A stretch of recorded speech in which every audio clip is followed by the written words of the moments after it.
না, কলকাতার চেনা জানা পরিবেশ নয়। কলকাতা থেকে 150 কিলোমিটার দূরে পূর্ব মেদিনীপুর জেলার ভূপতিনগর থানার পাউশি গ্রাম। আধুনিকতার আলো থেকে বহু দূরে এই গ্রাম।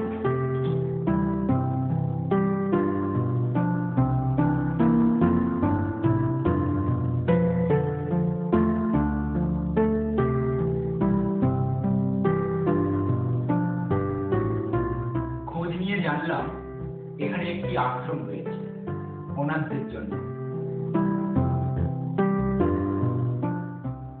এসে পৌঁছলাম সেই অনাথ আশ্রম।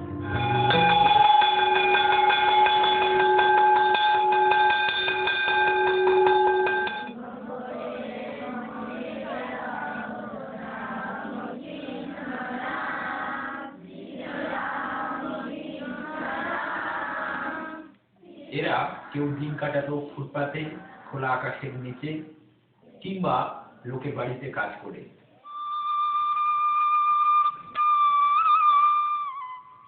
মা বাবা হারা প্রায় 100 জন অনাথকে নতুন ঠিকানা দিয়েছেন বলরামকরণ।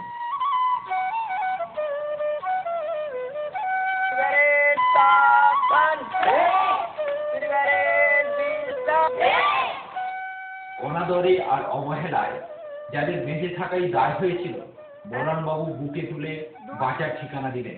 তাই তো বলরাম অমরের বল, অনাথের না।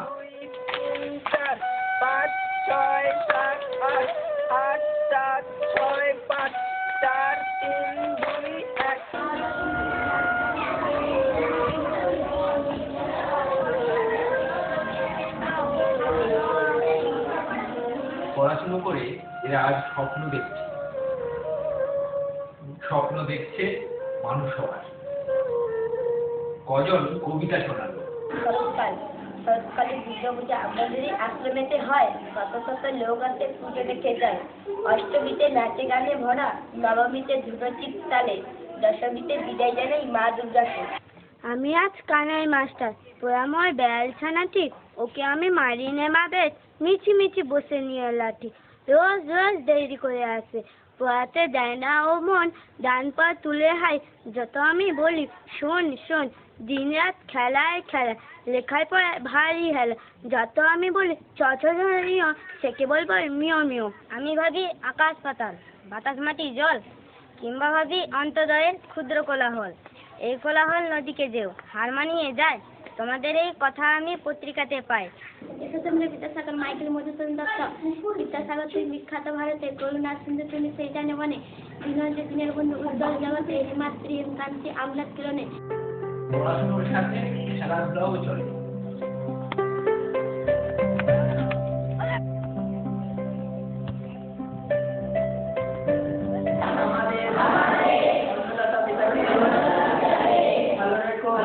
প্রত্যক্ষ করলাম এক অভিনব খাওয়া দাওয়ার ব্যবস্থা।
অন্যান্য সামাজিক কাজের সাথে সাথে এই এলাকার দুস্থ পরিবারের ছেলে মেয়েদের জন্য গণবিবাহের ব্যবস্থাও করেন বলরাম বাবু।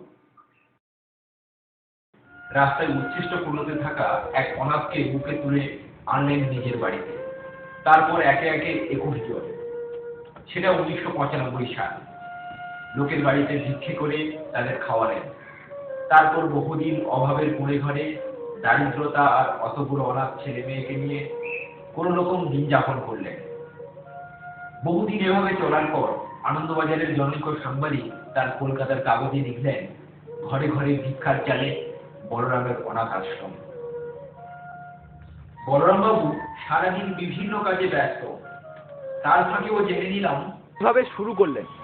তো আমার আমি একদিন ওষুধের দোকান ছিল, আমার ওষুধের দোকানের মাল করতে গিয়ে ঘন্টায় বাইপাসে একটা বাচ্চাকে আমি আস্থা করে কিনে দেখি। বড় বাড়িতে অনুষ্ঠান হয়েছে, নিচে তার পাতা পড়ছে, সেই পাতা থেকে পুড়ে পুড়ে খাচ্ছে বাচ্চাকে। তখন খুঁজে দেখলাম যে ছেলেটির মা বাবা কেউ নেই। তো একটা ছেলের মা বাবা না থাকলে বাচ্চাটার কি অবস্থা হয় সেদিন একটা বুঝতে পারলাম। সেই বাচ্চাটাকে আমি আমার বাড়িতে নিয়ে আসতে পারি।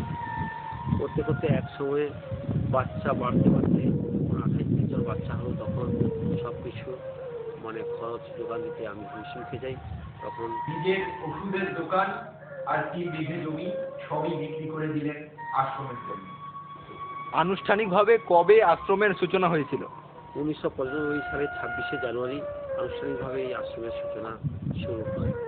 এখন কজন বাচ্চা থাকে? এখন 34, এখন মোট 74 জন বাচ্চা, 34 জন ছেলে আর 40 জন মেয়ে বর্তমান আশ্রমে থাকে। তাছাড়াও আশ্রমে এমন কিছু কিছু অসহায় মায়েরা এসেছে যাদের স্বামী নেই, যারা সংসারে ঠাঁই পায়নি, তারা এসেও এই সমস্ত বাচ্চাদের দেখাশোনা করছে এবং এই বাচ্চাদের খাওয়া দাওয়া ভরণ পোষণ করার জন্য তারাও সবজি চাষ করছে, তারাও বাচ্চাদের দেখাশোনা করছে, তারাও এখানে একটা সুন্দর সংসার খুঁজে পেয়েছে এই বাচ্চাদের মধ্যে। অনাথদের সাহায্য করার জন্য এগিয়ে এসেছেন বহু ব্যক্তি। তার মধ্যে যিনি আমাদের কাছে শ্রদ্ধেয়, তিনি হচ্ছেন বিমল রায় মহাশয়, যিনি জার্মানি থাকতেন। এই লেখার একটা অংশ প্রবাসী আনন্দবাজারে স্থান পায়। সেই বিমল বাবু এসে আমাদের এই অবস্থা দেখে তার মা বাবা এবং বোনের স্মৃতির উদ্দেশ্যে 47 লক্ষ টাকা দিয়ে এই ঘর বাড়ি সব তৈরি করেছে, যেখানে আমাদের বাচ্চারা অত্যন্ত আনন্দ এবং অত্যন্ত সুখে বসবাস করছে। এই আশ্রমে কাজকর্ম আমি চালিয়ে যাচ্ছি। সেই সঙ্গে সঙ্গে একটা স্কুল চলছে, একটা দাতব্য চিকিৎসালয় চলছে এবং একটা আর্টের স্কুল চলছে। যে আর্ট স্কুলটা চালিয়ে আমরা এই ছবি নিলাম করে অনেক টাকা আমরা কালেকশন করতে পেরেছি। প্রতিদিন সকাল থেকে এতজন অনাথ শিশু কি ব্যবস্থা করেন আপনি? সকালে ঘন্টার টাইমেই তো চলে, সকালে টিফিন খাওয়া, তারপরে প্রথম প্রার্থনা, তারপর পিটি, তারপর খাওয়া দাওয়া, তারপরে স্কুলে যাওয়ার সময়। এই সময়গুলো আমাকে লক্ষ্য করতে হয় যাতে ঠিক সময় ঠিক কাজটা হচ্ছে কিনা। আশ্রমের ছেলেমেয়েরা সবজি চাষ করে, নিজেদের খাওয়া দাওয়ার ব্যবস্থা নিজেরাই করে।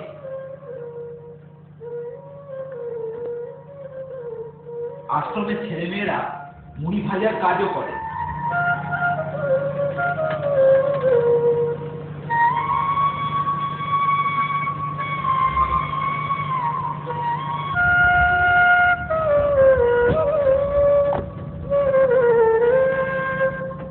এই আশ্রমে আমাদের অনাথ শিশুদের নিয়ে কাজকর্ম হয়।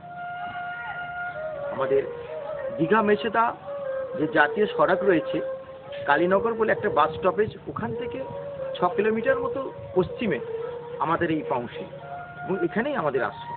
বলরাম বাবুর স্ত্রী, তার কন্যা, তার জামাতা, তার মেয়ে, অবিবাহিত মেয়ে রয়েছে, তারা সবাই এই আশ্রমের সঙ্গে যুক্ত এবং অনাথ শিশুদের দেখভাল করার জন্য তাদের সত্যি কথা বলতে কি সততা এবং নিষ্ঠা, এই বলরাম বাবুর সততা এবং নিষ্ঠার করেই আজকের এই প্রতিষ্ঠান।